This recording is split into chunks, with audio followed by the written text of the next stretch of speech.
ఈరోజు చాలా సంతోషంగా ఉంది.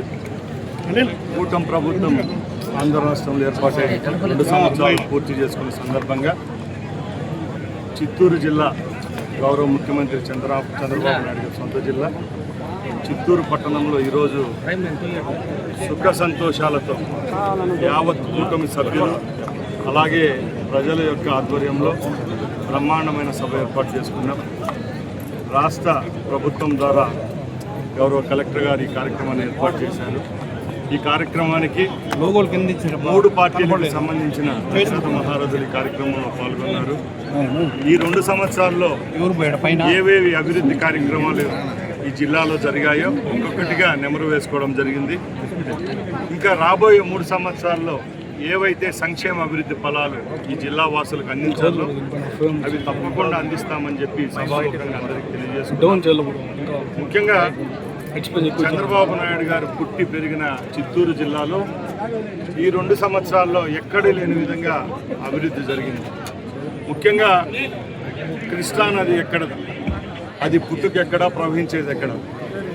ఈరోజు చంద్రబాబు నాయుడు గారు అపర భగీరథుడై మదనపల్లి, పుంగనూరు, పలమనేరు, కుప్పం ఈ 3 నియోజకవర్గాలకు కృష్ణా జనాలతో తడిసిన అపర భగీరథుడు చంద్రబాబు నాయుడు గారు.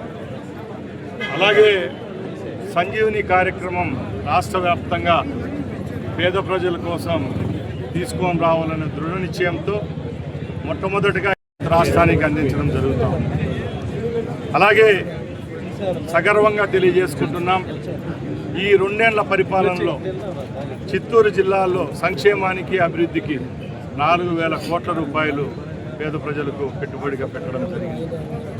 అలాగే ముఖ్యంగా నిన్న కూడా ఈ రాష్ట్రంలో మరొకసారి చిత్తూరు జిల్లాను గుర్తు చేసుకునే విధంగా మరొకసారి 180 కోట్ల రూపాయలు రైతుల కోసం 4 రూపాయల చొప్పున కేజీకి ఇచ్చిన ఘనత కూటమి ప్రభుత్వాన్ని ముఖ్యమంత్రి చంద్రబాబు నాయుడు గారు తెలియజేసుకుంటున్నారు. అలాగా చెప్పుకుంటూ పోతే చిత్తూరు జిల్లాను రాబోయే 3 సంవత్సరాలు అన్ని రంగాల్లో ముందుకు తీసుకొని పోయేదానికి అధికార యంత్రాంగంతో ముందుకు నడిపించేదానికి మేమంతా సిద్ధంగా ఉన్నామని ఈ యొక్క వేదిక ద్వారా తెలియజేసుకుంటూ ఈ కార్యక్రమాన్ని దిగ్విజయంగా ఇక్కడ ఏర్పాటు చేసిన జిల్లా యంత్రాంగానికి ఈ కార్యక్రమంలో పాల్గొన్న కుటుంబ సభ్యులందరికీ మరొకసారి ధన్యవాదాలు తెలియజేసుకుని సెలవు తీసుకుంటున్నాను. జై హింద్. ముఖ్యంగా ఏ రోజైనా రేపు రాబోయే పరిస్థితులను గమనించి అధిగమించే లక్ష్యంతో పనిచేసే ప్రభుత్వం ఏదైనా ఉందంటే కూటమి ప్రభుత్వం చంద్రబాబు నాయుడు గారిది.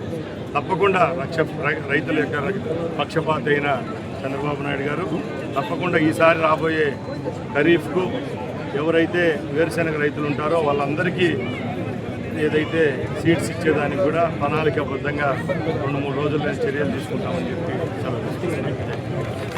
ఆల్రెడీ